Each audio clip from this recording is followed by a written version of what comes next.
ಎಲ್ರಿಗೂ ನಮಸ್ಕಾರ ರೀ. ನಿನ್ನೆ ದಿನ 8:30 ಸುಮಾರು ನಿಮಗೆ ಸಿ ಟಿ ಟಿ ರಿಸಲ್ಟ್ ಬಂತು. ಭಾಳ ವಿದ್ಯಾರ್ಥಿಗಳದ್ದು ಏನು ಪ್ರಶ್ನೆ ಅದಾವಂತಂದ್ರೆ, ಸರ್ ಸಿ ಟಿ ಟಿ ಪರೀಕ್ಷೆ ನಂದು ಪಾಸ್ ಆಗಲಿಲ್ಲ, ಏನು ಮಾಡ್ಬೇಕು ನನಗೆ ಮುಂದೆ ಏನು ಅವಕಾಶ ಇದೆ, ಮತ್ತು ಸಿ ಟಿ ಟಿ ಪರೀಕ್ಷೆ ನಂದು ಪಾಸ್ ಆಗಿದೆ, ಬಟ್ ಸರ್ ಅದು ಕ್ವಾಲಿಫೈಡ್ ಮತ್ತು ಅಂತ ತೋರಿಸ್ತಾ ಇಲ್ಲ, ಎಷ್ಟು ಅಂಕ ತಗೊಂಡ್ರೆ ಕ್ವಾಲಿಫೈಡ್ ಆಗ್ತೀನಿ ಸರ್ ನಾನು ಅಂತ. ಮತ್ತು ಇನ್ನೂ ಕೆಲವೊಬ್ಬರು ವಿದ್ಯಾರ್ಥಿಗಳು ಕೇಳ್ತಾ ಇದ್ದಾರೆ ಏನಂತಂದರೆ, ಸರ್ ಸಿ ಟಿ ಟಿದು ಸ್ಕೋರ್ ಕಾರ್ಡ್ ಅಷ್ಟೇನಾ ಅಥವಾ ಮತ್ತೆ ಮುಂದೆ ಏನಾದರೂ ಸರ್ಟಿಫಿಕೇಟ್ ಬರುತ್ತಾ ಅಂತ. ಸೊ ಈ ರೀತಿ ಹಲವು ಪ್ರಶ್ನೆಗಳಿದಾವೆ. ಮತ್ತು ಕೆಲವು ವಿದ್ಯಾರ್ಥಿಗಳು ಕೇಳ್ತಾ ಇದ್ರು, ಸರ್ ನಿಮ್ಮದು ಸಿ ಟಿ ಟಿದು ರಿಸಲ್ಟ್ ಎಷ್ಟಾಯಿತು ಅಂತಂದು. ಇವತ್ತು ಅದನ್ನು ಕೂಡ ನಾನು ನಿಮ್ಮ ಹತ್ರ ಹೇಳ್ಕೊಳಿಕ್ಕಂತ ಈ ವಿಡಿಯೋ ಮಾಡ್ತಾಯಿದ್ದೀನಿ. ನೀವೇನಾದರೂ ಫಸ್ಟ್ ಟೈಮ್ ಎಜುಕ್ರಿಯೇಟಿವಿಟಿಗೆ ಭೇಟಿ ಕೊಡ್ತಾ ಇದ್ರೆ, ಇನ್ನೂವರೆಗೆ ಸಬ್ಸ್ಕ್ರೈಬ್ ಮಾಡದೇ ಇದ್ರೆ ಈ ಕೂಡಲೇ ಸಬ್ಸ್ಕ್ರೈಬ್ ಮಾಡ್ಕೊರಿ. ವೆರಿ ಫಸ್ಟ್ ಏನು ವಿಷಯ ಏನು ಹೇಳಬೇಕಂತಂದ್ರೆ, ಯಾರೆಲ್ಲ ಪಾಸ್ ಆಗಿದ್ರಿ ಅವ್ರಿಗೆಲ್ಲ ನಾನು ಭಾಳ ಉತ್ಪೂರ್ವಕವಾದಂಥ ಅಭಿನಂದನೆಗಳನ್ನು ಹಾರ್ಟ್ಫುಲ್ಲಿ ನಾನು ಕಂಗ್ರ್ಯಾಚುಲೇಷನ್ ಹೇಳ್ತೀನಿ.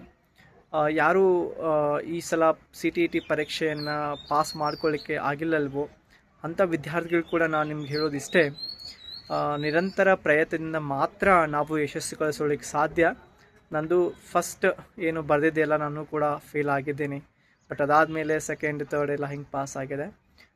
ಇರಲಿ, ಪರವಾಗಿಲ್ಲ. ಇನ್ನು ಇಲ್ಲಿ ವಿದ್ಯಾರ್ಥಿಗಳ ಪ್ರಶ್ನೆ ಏನಂತಂದರೆ, ಸಿ ಟಿ ಟಿ ಪರೀಕ್ಷೆದು ಎಷ್ಟು ತಗೊಂಡ್ರೆ ಪಾಸ್ ಆಗ್ತೀನಿ ನಾನು ಅಂತ, ಮತ್ತು ನನಗೆ ಕ್ವಾಲಿಫೈಡ್ ಅಂತ ಬಂದಿಲ್ಲ, ಅದು ಹೆಂಗೆ ಅಂತ ನೋಡಿ. ಈಗ ನಾವು ಸಾಮಾನ್ಯವಾಗಿ ಎಸ್ ಟಿ, ಎಸ್ ಸಿ ಮತ್ತು ಒ ಬಿ ಸಿ ಅಭ್ಯರ್ಥಿಗಳಿಗೆ 150ಕ್ಕೆ ಅವರು ಕೇವಲ ಒಂದು 82 ಅಂಕಗಳನ್ನು ತೆಗೆದುಕೊಂಡ್ರೆ, 82 ಅಂಕ ಅಥವಾ 82ಕ್ಕಿಂತ ಹೆಚ್ಚು ತಗೊಂಡ್ರೆ ಅವರು ಪಾಸ್ ಆಗ್ತಾರೆ. ಬಟ್ ಈ 82ಕ್ಕಿಂತ ಹೆಚ್ಚು ಅಂಕಗಳು ಏನಿದಾವಲ್ಲ, ಇದು ಅವರು ಕೇಂದ್ರ ಸರ್ಕಾರಗಳು ಬರೆಯುವಂತಹ ಎಲ್ಲ ಪರೀಕ್ಷೆಗಳಿಗೆ, ಅದು ಟೀಚರ್ ಎಕ್ಸಾಮಿನೇಷನ್ ಪರೀಕ್ಷೆಗೆ ಹೆಲ್ಪ್ ಆಗ್ತದೆ. ಇನ್ನು ಯಾರೆಲ್ಲ ಜಿ ಎಮ್ನಲ್ಲಿದ್ದೀರಿ ಮತ್ತು ಇ ಡಬ್ಲ್ಯೂ ಎಸ್ ಇದ್ದೀರಿ, ನೀವು 90 ಮೇಲೆ ತೊಗೋಬೇಕು. 90 ಮೇಲೆ ತೊಗೊಳ್ಳಿಲ್ಲ ಅಂತಂದರೆ ನಿಮ್ಗೇನಾಗಲ್ಲ, ನಿಮಗೆ ಸರ್ಟಿಫಿಕೇಟ್ ಬರಲ್ಲ. ಓಕೆ, ಎಲಿಜಿಬಿಲಿಟಿ ಸರ್ಟಿಫಿಕೇಟ್ ಬರಲ್ಲ, ಇದು ನಿಮಗೆ ಗೊತ್ತಿರಲಿ. ಮತ್ತೊಂದು ವಿಷಯ ಏನಂತಂದರೆ, ನೀವು ಈಗ ಉದಾಹರಣೆಗೆ ಕೆಲವೊಬ್ಬರಿಗೆ 60% ತೊಗೊಂಡ್ರೆ ಪಾಸ್ ಆಗಬೇಕಾಗಿರ್ತದೆ, ಇನ್ನು ಕೇವಲ 56 ಇರ್ತದೆ. ಈಗ ನೋಡಿ, ಎಸ್ ಸಿ ಮತ್ತು ಎಸ್ ಟಿ ಮತ್ತು ಒ ಬಿ ಸಿ ಅಭ್ಯರ್ಥಿಗಳು ಏನಿದಾರ, ಅವರು 60% ತೊಗೋಬೇಕಂತೇನಿಲ್ಲ ಅಂಕಗಳು. 60% ಅಂದರೆ ಏನು, 150ಕ್ಕೆ 90% ತೊಗೊಂಡ್ರೆ 90 ಅಂಕ ತೊಗೊಂಡ್ರೆ ಪಾಸು ಅಂತ. ಬಟ್ ಇಲ್ಲಿ ಎಸ್ ಸಿ ಎಸ್ ಟಿ ಅಭ್ಯರ್ಥಿಗಳು 82 ತೊಗೊಂಡ್ರೆ ಅವರು ಪಾಸ್ ಆಗ್ತಿರ್ತಾರೆ, ಅವರು ಎಲಿಜಿಬಲ್ ಹೊಂದಿರ್ತಾರೆ. ಸೊ ಇದು ನಿಮಗೆ ಗೊತ್ತಿರಲಿ. ಮತ್ತು ಈ ಒಂದು ಸ್ಕೋರ್ ಕಾರ್ಡ್ ಒಳಗಡೆ ನಿಮಗೆ ನಾನು ಕ್ವಾಲಿಫೈಡ್ ಏನೋ ನಾನ್ ಕ್ವಾಲಿಫೈಡ್ ಏನೋ ಅಂತಂದು ನಿಮಗೆ ಅಲ್ಲಿ ಕೂಡ ಹೇಳಂಗಿಲ್ಲ. ಬಟ್ ಅಲ್ಲಿ ಕೆಳಗಿನ ಒಂದು ಮಾರ್ಗದರ್ಶಕ ಅಂದರೆ ಒಂದು ನಾವು ಹೇಳ್ತೀವಲ್ಲ, ಷರತ್ತು ಅನ್ವಯಗಳ ಪ್ರಕಾರ ಯಾರೆಲ್ಲ ಅದು ಹೇಳಿದೆ ನಿಮಗೆ, O B C S C S T ಇದಾರ ಅವರು 82 ಅಂಕಗಳಂತ ಮೇಲೆ ತೊಗೋಬೇಕು ಅಥವಾ ಎಷ್ಟು ತೊಗೋಬೇಕು. ಯಾರೆಲ್ಲ ಜಿ ಎಮ್ ಅದಾರ ಅವರು 150ಕ್ಕೆ 90 ಅಂಕಗಳು ತೊಗೋಬೇಕು, ನೀವು ಪಾಸ್ ಆಗ್ತೀರಿ, ಇಲ್ಲ ಅಂದರೆ ಇಲ್ಲ. ಇನ್ನು ಇದಾದ ಮೇಲೆ, ಸರ್ ನಂದು C T E T qualify ಆಗಿಲ್ಲ, ಟಿ ಇ ಟಿ ಕ್ವಾಲಿಫೈ ಆಗಿಲ್ಲ ಏನಂತಂದ್ರೆ, ಮುಂದೆ ಬರುವಂತಹ G P S T R, H S T R ಮತ್ತು ಪಿ ಎಸ್ ಟಿ ಆರ್ ಪರೀಕ್ಷೆಗಳಿದಾವಲ್ಲ, ಇದಕ್ಕೆ ಸಂಬಂಧಪಟ್ಟಂತಹ ಟಿ ಇ ಟಿ ಪರೀಕ್ಷೆನ ಇನ್ನೊಂದು ಬಾರಿ ನಡೆಸ್ತೀವಿ ಅಥವಾ ನಡೆಸಂಗಿಲ್ಲ ಅಂತಂದು ಇಲಾಖೆ ಯಾವುದೇ ರೀತಿ ಸ್ಪಷ್ಟವಾದಂಥ ಮಾಹಿತಿ ಕೊಟ್ಟಿಲ್ಲ. ಅದಾಗೂ ಕೂಡ ಕೆಲವೊಂದು ಕಡೆ ಹೇಳ್ತಿರ್ತಾರೆ, ವರ್ಷಕ್ಕೆ 2 ಬಾರಿ ಟಿ ಇ ಟಿ ಮಾಡ್ತೀವಿ, ಮತ್ತು ಜೂನಲ್ಲಿ ಮತ್ತೊಂದು ಟಿ ಇ ಟಿ ಅಂತ. ಆದರೆ ನಮಗೂ ಕೂಡ ಖುಷಿನೇ, ಯಾಕಂದರೆ ಮತ್ತೊಂದು ಸಲ ಎಲ್ರಿಗೂ ಕೂಡ ಅವಕಾಶ ಸಿಗುತ್ತೆ ಅಂತ.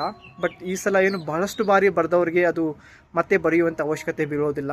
ಈಗ ಯಾರು ಪ್ರಾರಂಭದಲ್ಲಿ ಈಗ ಬಿ ಎಡ್ ಮುಗಿಸಿದಾರೋ ಅಥವಾ ಟಿ ಇ ಟಿ ಪರೀಕ್ಷೆನ ಯಾರು ತೇರ್ಗಡೆ ಹೊಂದಿಲ್ವೋ ಅವ್ರಿಗೆ ಅದು ಬಹಳ ಮುಖ್ಯ ಆಗ್ತದೆ, ಅದನ್ನು ನೀವು ಗಮನಿಸಬೇಕು. ಮತ್ತೊಂದು ವಿಷಯ ಏನಂತಂದರೆ, ಇಲ್ಲಿ ನೀವು ಸಿ ಟಿ ಇ ಟಿ ಪರೀಕ್ಷೆ ಪಾಸ್ ಮಾಡಿದ್ರಿ, ಹೌದಾ? ಪಾಸ್ ಮಾಡಿದ್ಮೇಲೆ ಇಷ್ಟೇ ಬಿಡೋದಿಲ್ಲ, ನೀವು ನಿಮ್ಮದು ಇದಾದ ಮೇಲೆ ನೀವು ಏನು ಮಾಡಬೇಕು, ಒಂದು 40 ದಿನ ಆದಮೇಲೆ ನೀವು ಸರ್ಕಾರದ ಅಧಿಕೃತವಾದಂತಹ ಡಿ ಜಿ ಲಾಕರ್ ಏನು ಬರ್ತದೆ ಅದರಲ್ಲಿ ಹೋಗಿ ನೀವು ನೇರವಾಗಿ ಸಿ ಬಿ ಎಸ್ ಸಿದ ಒಂದು ಇದರಲ್ಲಿ ನೀವು ಅಂದರೆ ಡಿ ಜಿ ಲಾಕರ್ ಒಳಗಡೆ ನೀವು ಲಾಗಿನ್ ಆಗೋದ್ರ ಮುಖಾಂತರ ನಿಮ್ಮ ಒಂದು eligibility certificate, C T E T eligibility ಸರ್ಟಿಫಿಕೇಟನ್ನು ನೀವು ಡೌನ್ಲೋಡ್ ಮಾಡ್ಕೊಳ್ಬೋದು. ಒಂದು 40ರಿಂದ 60 ದಿನ ಬೇಕು ಅದಾದಮೇಲೆ.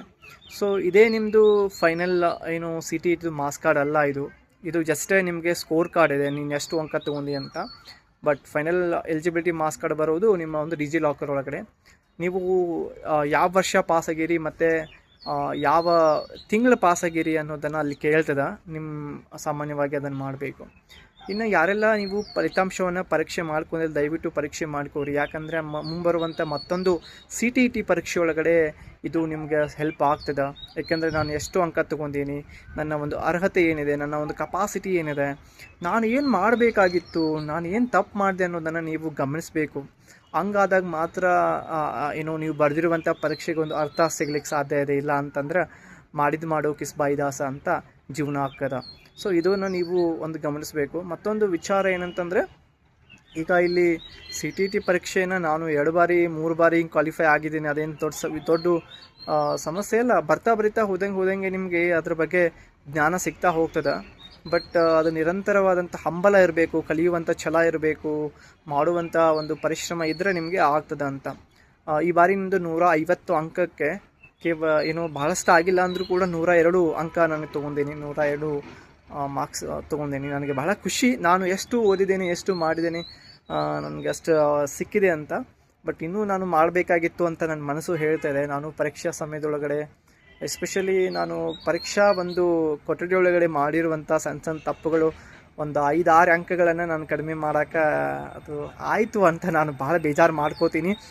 ಬಟ್ ಆಗೋದೆಲ್ಲ ಒಳ್ಳೆಯದಕ್ಕೆ ಅಂತ ಮತ್ತೆ ಮುಂದೆ ಹೋಗಬೇಕು. ಇದನ್ನು ನಾವು ಗಮನಿಸೋಣ. ಮತ್ತು ವಿಷಯ ಏನಪ್ಪ ಅಂತಂದರೆ, ಈಗ ಯಾರೆಲ್ಲ ಕ್ವಾಲಿಫೈಡ್ ಆಗಿರಿ ಅಥವಾ ಆಗಿಲ್ಲ, ನೀವು ಬೇಜಾರು ಮಾಡ್ಕೊಳ್ತೀರಿ ಗೊತ್ತಿದೆ. ಬಟ್ ಹಂಗೆ ಆಗೋದ್ರಿಂದ ಏನೂ ಮುಂದೆ ಉಪಯೋಗ ಇಲ್ಲ. ಸೊ ನಾನು ಏನಿದೆ ನನ್ನ ಕಡೆ ಮುಂದೆ ಅವಕಾಶಗಳು, ಅದ್ರ ಬಗ್ಗೆ ನಾನು ಇವತ್ತು ವಿಚಾರ ಮಾಡಬೇಕು. ಹೋಗಿದ್ರ ಬಗ್ಗೆ ಭಾಳ ದಿನ ವಿಚಾರ ಮಾಡಿದ್ರೆ ಅದ್ರ ಹೊಳೆ ತರೋಕ್ಕಾಗಂಗಿಲ್ಲ. ಅದಕ್ಕೆ ಹೇಳ್ತಾರಲ್ಲ, ಸೊ ಏನೋ ಅಂತಾರಲ್ಲ, ಆಗಿದ್ದು ಹೋಯಿತು ನೋಡಪ್ಪ ಮುಂದೆ ಏನಿದೆ ಅವಕಾಶ ಅಂತ. ಹಾಗೆ ನಾವು ಪ್ರಯತ್ನ ಮಾಡೋಣ. ಎಲ್ಲರಿಗೂ ಕೂಡ ಒಂದು ಒಳ್ಳೆಯ ದಿನ ಅಂತ ಬರ್ತದೆ, ನಿಮಗೂ ಕೂಡ ಬರ್ತದೆ. ಅದನ್ನು ನೀವು ನೋಡಬೇಕಾಗ್ತದೆ, ಕಾಯಬೇಕಾಗತ್ತೆ, ಪ್ರಯತ್ನ ಮಾಡಬೇಕಾಗತ್ತೆ. ಸುಮ್ಮನೆ ಹಾಗೆ ನಾವು ನಾವು ಬರೀ ಇನ್ನೊಬ್ಬರ ಬಗ್ಗೆ ಮಾತಾಡ್ತಾ ಸಮಯವನ್ನು ಕಳೀತಾ ಹೋದಂಗೆ ನಮಗೂ ಏನಾಗುತ್ತೆ, ನಮ್ಮ ಜೀವನ ಮೇಲೆ ನಮಗೆ ಜಿಗುಪ್ಸೆ ಹುಟ್ಟಲಿಕ್ಕೆ ಪ್ರಾರಂಭ ಆಗುತ್ತೆ. ಸೊ ಹಿಂಗೆ ಆಗೋದು ಬೇಡ ಅಂತಂದರೆ ನಾವೇನು ಮಾಡಬೇಕು, ನಿರಂತರವಾಗಿ ಓದುವಂಥ ಕೆಲಸ ಮಾಡಬೇಕು ಮತ್ತು ಬೆಳೆಯುವಂಥ ಕೆಲಸ ಮಾಡಬೇಕು. ಯಾವುದೇ ಸಮಸ್ಯೆಗಳಿದ್ದರೆ ಅದನ್ನು ಮುಕ್ತವಾಗಿ ನಿಮ್ಮ ಸ್ನೇಹಿತರ ಜೊತೆ ಹಂಚ್ಕೊಳ್ರಿ ಮತ್ತು ಮಾತಾಡ್ಕೋರಿ.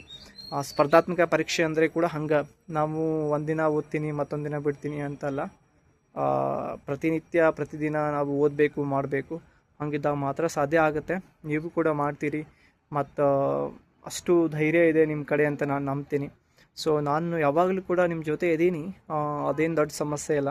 ಬಟ್ ಪ್ರಯತ್ನ ನೀವು ಮಾಡಬೇಕು. ನಾನು ನಿಮಗೆ ಮಾರ್ಗದರ್ಶನ ಮಾಡ್ತೀನಿ.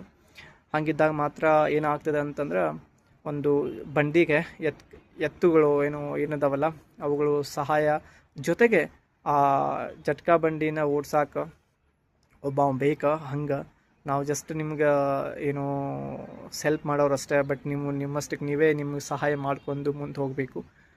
ಹಂಗಿದ್ದಾಗ ಮಾತ್ರ ಆಗುತ್ತೆ. ಮತ್ತು ಏನಾದರೂ ವಿಶೇಷವಾದಂಥ ಮಾಹಿತಿ ಇದ್ದರೆ ನಿಮ್ಮ ಹತ್ರ ಹಂಚ್ಕೊಳ್ತೀನಿ. ನಿಮ್ಮ ಸ್ನೇಹಿತರಿಗೆ ಈ ವಿಡಿಯೋನ ಶೇರ್ ಮಾಡಿ ಮತ್ತು ಅವ್ರಿಗೂ ಕೂಡ ಇದ್ರ ಬಗ್ಗೆ ಮಾಹಿತಿ ಕೊಡಿ ಅಂತ ಹೇಳ್ತಾ ವಿಡಿಯೋನ ಮುಗಿಸ್ತೀನಿ. ನಮಸ್ಕಾರ.